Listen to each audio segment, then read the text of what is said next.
يعتذرون إليكم إذا رجعتم إليهم قل لا تعتذروا لن نؤمن لكم قد نبأنا الله من أخباركم وسيرى الله عملكم ورسوله ثم تردون إلى عالم الغيب والشهادة فينبئكم بما كنتم تعملون۔ مسلمانوں، جب تم لوگ تبوک سے واپس ان منافقوں کے پاس جاؤ گے تو یہ تمہارے سامنے طرح طرح کے عذر پیش کریں گے۔ اے پیغمبر، ان سے کہہ دینا کہ تم عذر پیش نہ کرو، ہم ہرگز تمہاری بات کا یقین نہیں کریں گے۔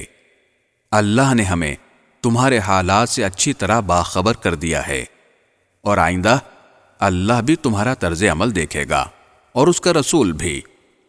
پھر تمہیں لوٹا کر اس ذات کے سامنے پیش کیا جائے گا جس کو چھپی اور کھلی تمام باتوں کا پورا علم ہے، پھر وہ تمہیں بتائے گا کہ تم کیا کچھ کرتے رہے ہو۔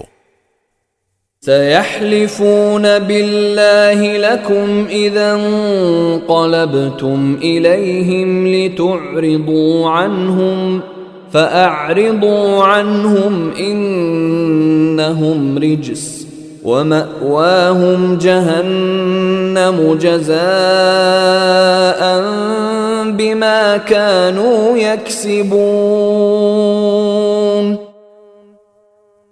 جب تم ان کے پاس واپس جاؤ گے تو یہ لوگ تمہارے سامنے اللہ کی قسمیں کھائیں گے تاکہ تم ان سے درگزر کرو، لہذا تم بھی ان سے درگزر کر لینا۔ یقین جانو یہ سراپا گندگی ہیں، اور جو کمائی یہ کرتے رہے ہیں اس کے نتیجے میں ان کا ٹھکانہ جہنم ہے۔